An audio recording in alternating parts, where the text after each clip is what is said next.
ako i všeobecne násilia v rodine. V posledných rokoch sa občania osobne obracajú s prosbami o pomoc. Každý prípad sa sleduje veľmi podrobne a k tomu je k dispozícii aj 24-hodinová služba, ako i poradenská služba. Okrem toho, že sa s obeťami rozprávajú, ak docenia, že je potrebné súrne intervenovať, vezú ich aj do domu zdravia, poskytujú svoju odbornú mienku a radia obetiam ohľadom ďalších postupov. Jedna obeť sa dostala aj do úchylku pre ženy a deti. Sociálne stredisko okrem s políciou, od ktorej získava informácie o každom prípade násilia v rodine a opačne poskytuje rovnaké polícii, spolupracuje aj s domom zdravia, Červeným krížom a inými inštitúciami. V mene Domu zdravia Báčsky Petrovec o prípadoch týraných žien hovorila doktorka Zorana Póneviťová. Ako povedala, po tom, čo sa v Dome zdravia objaví obeť týrania, prichádza aj policajná hliadka, ako i členovia mobilného tímu Strediska pre sociálnu prácu. O všetkých prípadoch existuje osobitná evidencia, povedala. V pokračovaní podujatia prítomní aj naďalej pokračovali v diskusii na túto tému.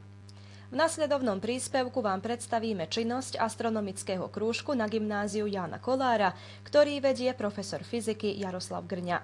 Posledné roky už viac menej ani sa toľko priamo nepozerám na oblohu, na nebeské telesa, ale to robíme prostredníctvom internetu na diaľkovo, najmä v spolupráci s jedným astronómom amatérom z Vážskej Palanky, Jankom Ravíkom, ktorý si tam vybudoval observatórium alebo hviezdáreň a tá hviezdáreň má možnosť, aby sme sa konektovali, ako by to povedali, znamená, aby sme ju úplnosti riadili pomocou internetu, znamená na diaľku, takže vôbec nemám potreby, aby sme on alebo ja vyšli von a pozerali sa na nebo a na tie nebeské telesa, ale to robíme pozerajúc sa do monitoru kompjútera doma a na ten spôsob potom. A vlastne a tam v samej tej hviezdárni sa nachádza teleskop a zodpovedajúce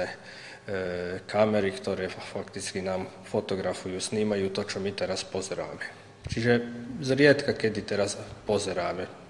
Najpozdejšie bolo pozeranie jedine, ak urobíme krúžok a tak ďalej a pozrieme si to niečo vizuálne okom.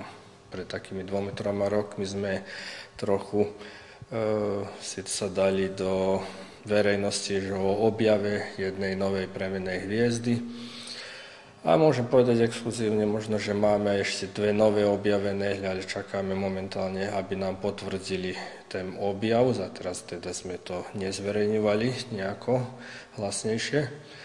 Tie premenné hviezdy, ide to o hviezdy, ktoré periodicky menia svoj jas, či sú to už fyzikálne nejaké zmeny na tých samotnej na samotnej hviezde, alebo je to ako následok dynamiky pohybu viac celies, znamená 2 hviezdy otáčajúce sa okolo strediska a pritom prichádza k zatmeniu jednej druhej hviezdy. A to sa reflektuje tak, že my potom, keď fotografujeme alebo snímame tie hviezdy celú noc, niekedy aj niekoľko nocí, vidím a meráme, aká je intenzita svetla, ktorá prichádza z tej hviezde, tak zistíme, že prichádza k poklesu alebo k zjasneniu tej hviezdy a na základe tých vlastností sa potom môžu aj prerátať niektoré fyzikálne parametry hviezdy, ako čo sú veľkosť, vzdialenosť 2 hviezd jedna od druhej, alebo napríklad aj možno eventuálne existencia nejakej tretieho telesa, napríklad planet okolo nejakej tej vzdialenej hviezde. A môžem povedať, že fakticky vlastne najviac sme sa posledných niekoľko rokov spolu s Mravíkom zamerali na pozorovanie baštých planét, ktoré krúžia tam okolo vzdialených hviezd.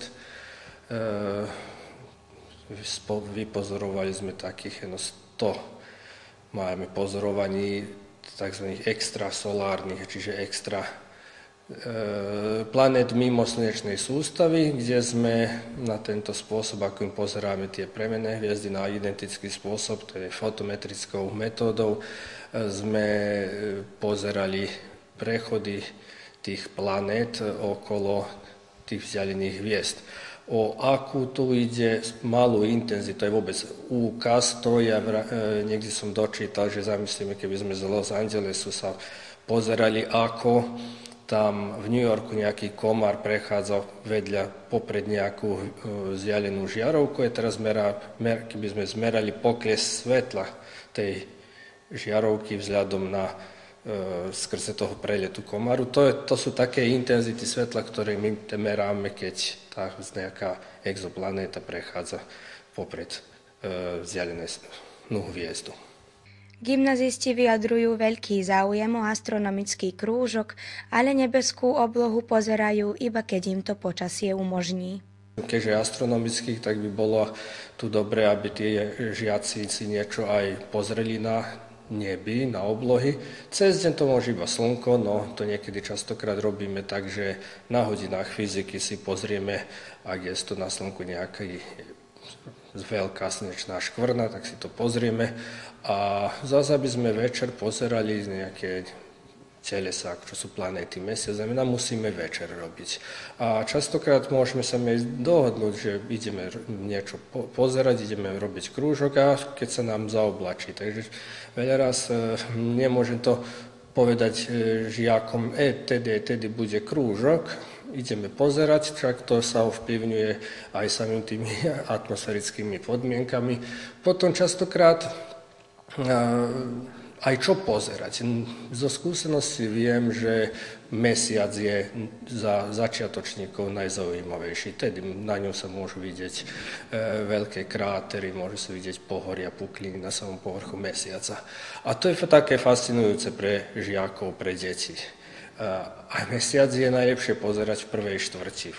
Keď je plný mesiac, tak tedy on to nie je taký výrazný, alebo ak je mladý mesiac, tak ho nemôžeme ani vidieť.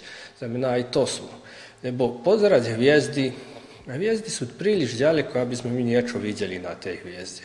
My môžeme iba indirektne nejakými vedeckými metódami skúmať nejaké informácie o tých hviezdach, ale takto za popularizáciu samotnej hviezdy aj v najväčšom teleskope budú vyzerať ako hviezdy. Teda nebudeme tam vidieť nejakú škvrnku, nejaký disk, lebo že oni sú veľké, ale sú veľmi ďaleko vzdialené.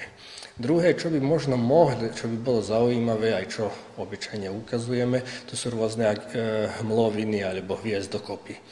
No len žiaľ Bohu, za také niečo, aby sme pozerali, aby sme to videli, musíme tájsť mimo osvetlenia. Naše dediny, naše mestá sú príliš preosvetlené, takže ledva, že sa vidia aj tie najjasnejšie hviezdy večer, keď vyjdete. Pretože my veľmi rozsýpame si energiou a osvecujeme si nebo, namiesto toho, aby sme si chodníky osvecovali.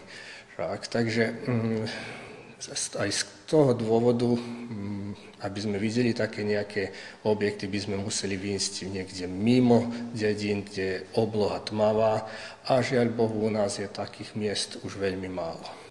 Astronómia, čo etymologicky znamená zákon hviezd, je veda o vesmíre zaoberajúca sa vznikom, vývojom, stavbou, rozložením, pohybom a vzájomnými interakciami vesmírnych telies a ich sústav. Zároveň skúma fyzikálne a chemické vlastnosti astronomických objektov, ako aj procesy. Astronómia je jednou z mála vied, kde aj amatéri môžu zohrať významnú úlohu. V sobotu pred týždňom